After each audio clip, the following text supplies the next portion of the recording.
السلام علیکم ورحمۃ اللہ وبرکاتہ.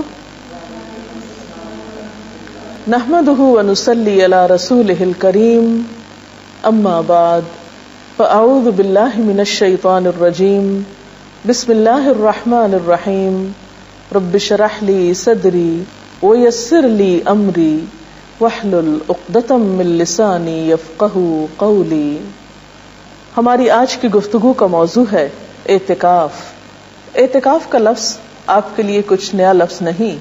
رمضان کا نام آتے ہی اعتکاف کا خیال بھی آتا ہے، اور خاص طور پر جب رمضان کا دوسرا عشرہ اپنے اختتام کو پہنچتا ہے تو بہت دفعہ آپ اعتکاف کا لفظ سنتے ہیں. اعتکاف کیا چیز ہے؟ اعتکاف کا کیا معنی ہے؟ اعتکاف عربی زبان کا لفظ ہے، عین کاف فے سے بنا ہے. اس کا لفظی معنی ہوتا ہے ٹھہر جانا، جم جانا، اور پھر یہ جم کر ایک جگہ رک کر عبادت کرنے کے لیے استعمال ہوتا ہے. اسلام کی اصطلاح میں اعتکاف اس کو کہتے ہیں کہ نیت کر کے مسجد میں رہے انسان، اور سوائے ضروری حاجات کے جو مسجد میں پوری نہ ہو سکتی ہوں مسجد سے باہر نہ جائے. قرآن پاک میں اللہ سبحانہ وتعالیٰ فرماتے ہیں وَأَنْتُمْ عَاكِفُونَ فِي الْمَسَاجِدِ. تو گویا یہ مسنون عبادت دراصل مسجد میں ہوتی ہے. اعتکاف ایک ایسی عبادت ہے جس کا بہت اجر و ثواب ہے. عن ابن عباس ان رسول اللہ صلی اللہ علیہ وسلم قال فی المعتکف هو يعتکف الذنوب ويجرى له من الحسنات كعامل الحسنات كلها. حضرت عبداللہ بن عباس بیان کرتے ہیں کہ نبی صلی اللہ علیہ وسلم نے اعتکاف کرنے والے کے بارے میں فرمایا، اعتکاف کرنے والا چونکہ گناہوں سے رکا رہتا ہے اس لیے اس کے حق میں وہ تمام نیکیاں لکھی جاتی ہیں جو اس شخص کے حق میں لکھی جاتی ہیں جو تمام نیکیوں پر عمل پیرا ہو.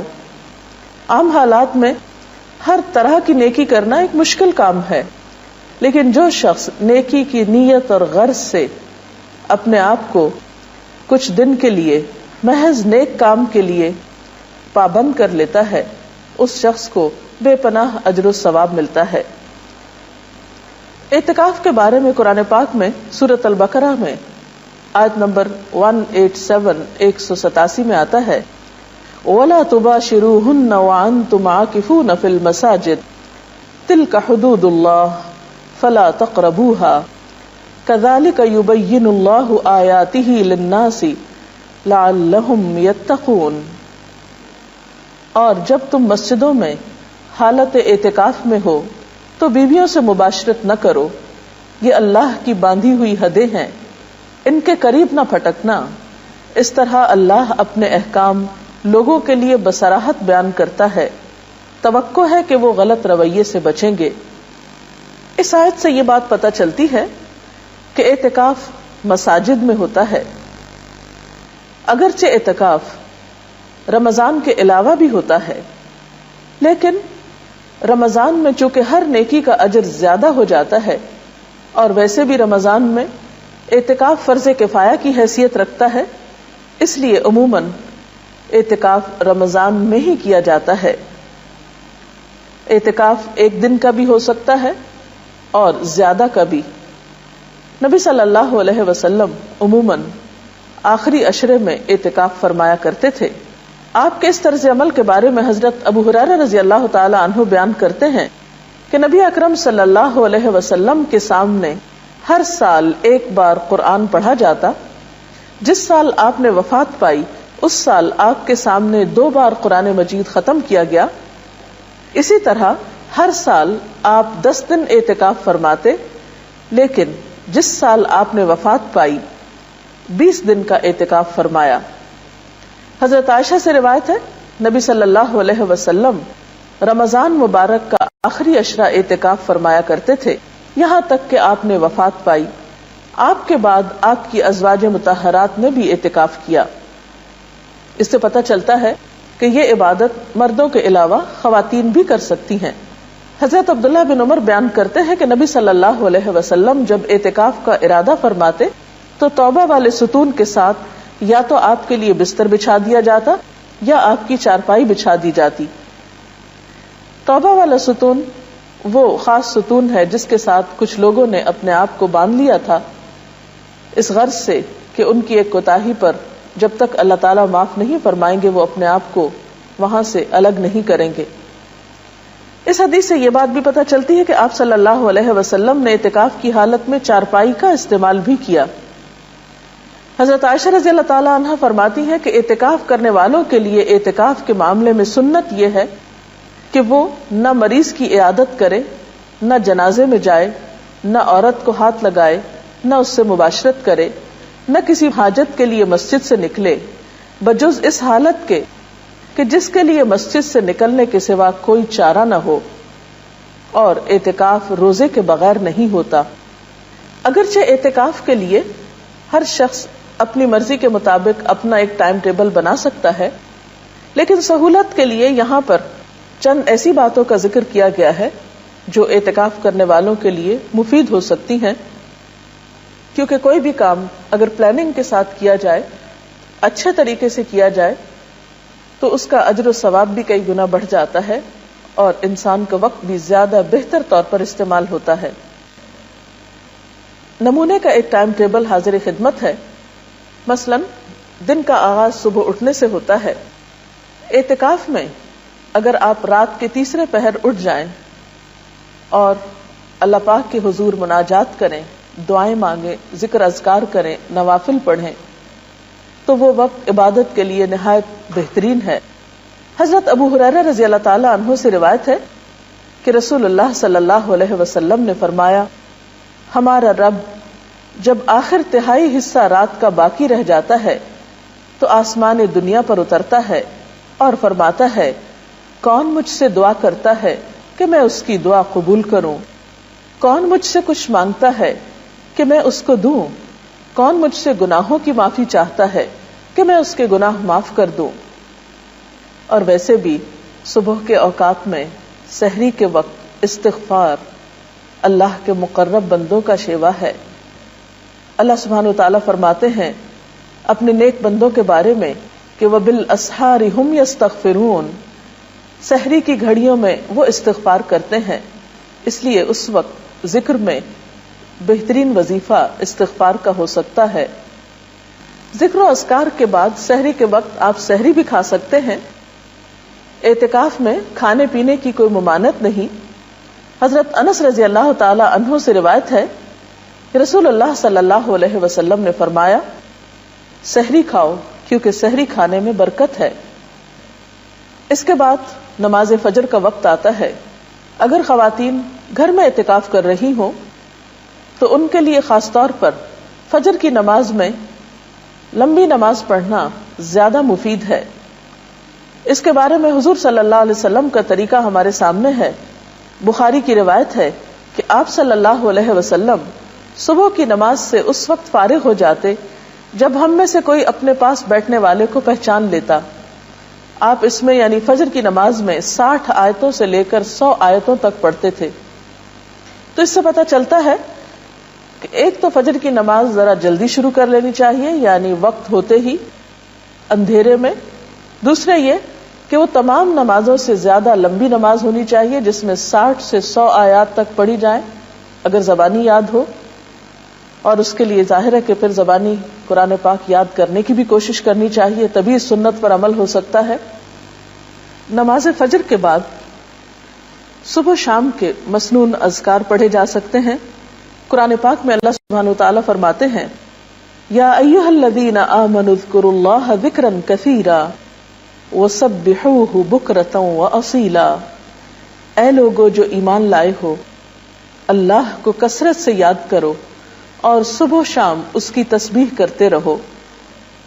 نبی اکرم صلی اللہ علیہ وسلم نے بھی فرمایا کہ مجھے ایسے لوگوں کے ساتھ بیٹھنا حضرت اسماعیل علیہ السلام کی اولاد میں سے 4 غلاموں کو آزاد کرنے سے زیادہ پسند ہے جو نماز فجر سے طلوع آفتاب تک اللہ کا ذکر کرتے ہیں۔ تو اس سے پتہ چلتا ہے کہ یہ وقت ذکر کے لیے بہت بہترین ہے، اور ایسے لوگوں کے ساتھ بیٹھنے کو جو اس وقت ذکر کر رہے ہوں اللہ کے رسول صلی اللہ علیہ وسلم نے پسند فرمایا ہے۔ اور جس کی محفل میں اللہ کے رسول صلی اللہ علیہ وسلم بیٹھنا پسند کرے، پھر اس کی شان کیا ہو سکتی ہے؟ اس سے بڑھ کر اس کے لیے اعزاز کیا ہو سکتا ہے؟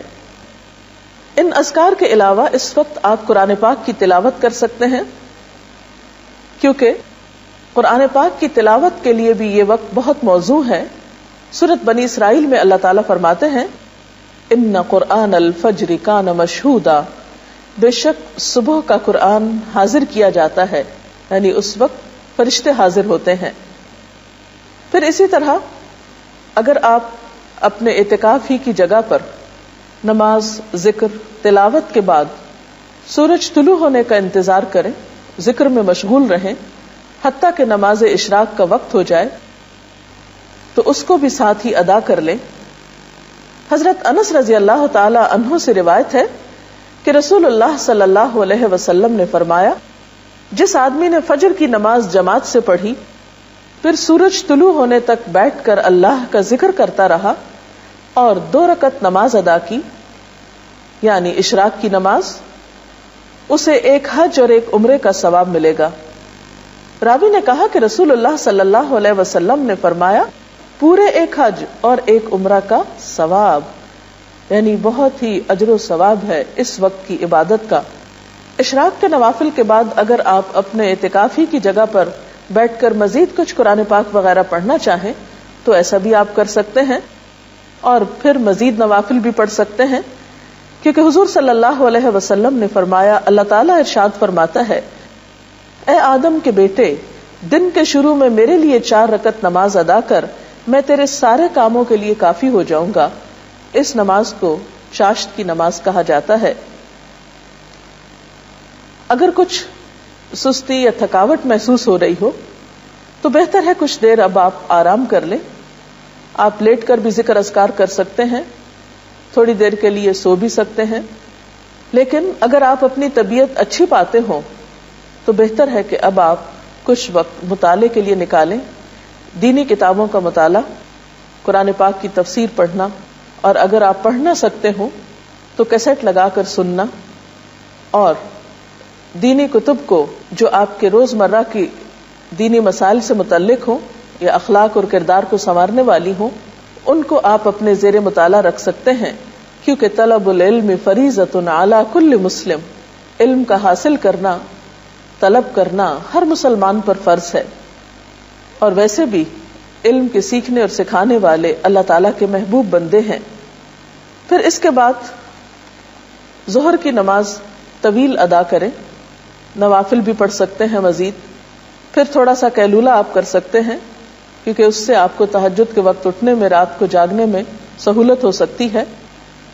نماز ظہر کے بعد، قیلولہ کے بعد آپ کچھ وقت قرآن پاک کی کچھ سورتوں کو حفظ کرنے کے لیے، اور اگر آپ حافظ قرآن ہیں اللہ کے فضل سے، تو اپنے دہرائی کے لیے اس وقت کو استعمال کر سکتے ہیں، کیونکہ قرآن پاک اگر دہرایا نہ جائے تو انسان کو بھول جاتا ہے۔ عصر کی نماز بھی اسی طرح خوب اچھی طرح ادا کریں، طہارت وغیرہ کا اچھا اہتمام کریں، اور عصر کی نماز کو تاخیر سے نہیں پڑھیں، کیونکہ آپ صلی اللہ علیہ وسلم نے دھوپ کے پیلا پڑنے پر عصر کی نماز پڑھنے والے کو منافق قرار دیا ہے، اور قرآن پاک میں بھی اس نماز کی حفاظت کی بہت تاکید آئی ہے، حافظوا علی الصلوات والصلاة الوسطى وقوموا للہ قانتین، اپنی نمازوں کی حفاظت کرو، خصوصاً درمیانی نماز کی، اور اللہ کے آگے اس طرح کھڑے ہو جاؤ جیسے فرما بردار غلام کھڑے ہوتے ہیں۔ عصر سے لے کر مغرب تک کا وقت، اس میں آپ تسبیحات کر سکتے ہیں، اور اس وقت بھی ذکر کرنا نہایت پسندیدہ ہے۔ آپ نے فرمایا، مجھے ایسے لوگوں کے ساتھ بیٹھنا حضرت اسماعیل علیہ السلام کی اولاد میں سے 4 غلاموں کو آزاد کرنے سے زیادہ پسند ہے، جو نماز عصر سے غروب آفتاب تک اللہ کا ذکر کریں۔ اس وقت بھی آپ صبح شام کی دعائیں پڑھ سکتے ہیں۔ اس کے علاوہ کچھ اور تسبیحات، مثلا سبحان اللہ و بحمدہ سبحان اللہ العظیم، استغفر اللہ ربی من کل ذنب و اتوب الیہ، اللہم صل وسلم علی نبینا محمد، لا حول ولا قوة الا باللہ العلی العظیم، لا الہ الا انت سبحانک انی کنت من الظالمین، یا حی یا قیوم برحمتک استغیث، یہ ذکر کے کچھ مخصوص کلمات ہیں. اپنی سہولت کے مطابق آپ جس جس کی چاہیں جتنی مرتبہ چاہیں تسبیح کر سکتے ہیں. اس کے بعد افطار کا وقت قریب ہوگا، پھر دعائیں خوب مانگیں کیونکہ افطاری کے وقت دعائیں قبول ہوتی ہیں. افطار میں کوشش کریں کہ آپ ہلکا کھانا پینا رکھیں، کیونکہ افطاری کے وقت اگر آپ بہت زیادہ کھا پی لیں تو آئندہ کی عبادت مشکل ہو جاتی ہے، کیونکہ اعتکاف میں انسان کہیں چل پھر بھی نہیں سکتا. اس لیے غذا کے بارے میں خاص احتیاط کی ضرورت ہے. ایسی غذاؤں سے بچیں کہ جن کی وجہ سے آپ کے معدے پر بوجھ ہو، آپ کی طبیعت میں سستی ہو اور آپ یکسوئی اور شوق کے ساتھ اللہ کی عبادت نہ کر پائیں. نماز مغرب میں خوب دل لگا کر خشوع و خضوع کے ساتھ نماز ادا کریں. اس کے بعد اگر آپ چاہیں تو کھانا کھا سکتے ہیں. کھانے کے بعد نماز عشاء سے پہلے اگر آپ وقت مقرر کر لیں کہ کچھ دعائیں جو آپ صلی اللہ علیہ وسلم مختلف مواقع کی مناسبت سے پڑھتے تھے ان کو یاد کر لیں تو یہ بھی ایک اچھی کوشش ہوگی. مثلا گھر سے نکلتے وقت کی دعا، گھر میں داخل ہوتے وقت کی دعا، سواری پہ بیٹھتے وقت کی دعا، اسی طرح آئینہ دیکھنے کی دعا وغیرہ وغیرہ. صبح شام کے بہت سے ایسے اذکار موجود ہیں کہ جنہیں آپ اپنی عادت بنانے کے لیے زبانی یاد کر سکتے ہیں اور جس سے آپ کی زندگی برکتوں سے مالا مال ہو سکتی ہے. پھر اسی طرح کوشش کریں کہ تراویح کی نماز بہت اچھی طرح اور طویل ادا ہو، کیونکہ آپ صلی اللہ علیہ وسلم کی اس نماز کے بارے میں حضرت عائشہ فرماتی ہیں کہ مت پوچھو ان کے حسن کے بارے میں اور ان کے طول کے بارے میں کہ کتنی لمبی رکعتیں ہوتی تھیں آپ کی رات کی نماز کی اور کتنے خوبصورت طریقے سے آپ ان کو ادا کرتے تھے.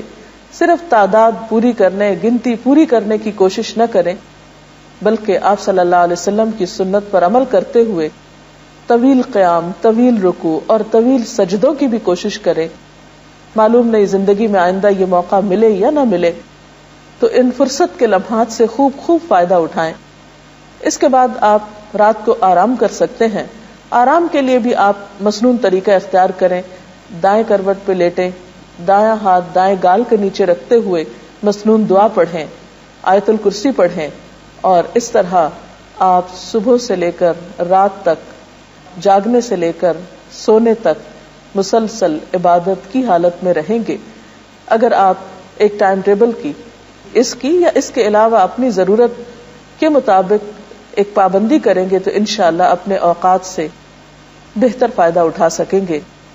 اللہ تعالی ہم سب کو نیکی کی توفیق بھی دے اور ان اوقات اور لمحات کو بہترین طریقے سے صرف کرنے کی اجازت چاہتے ہیں. اللہ حافظ.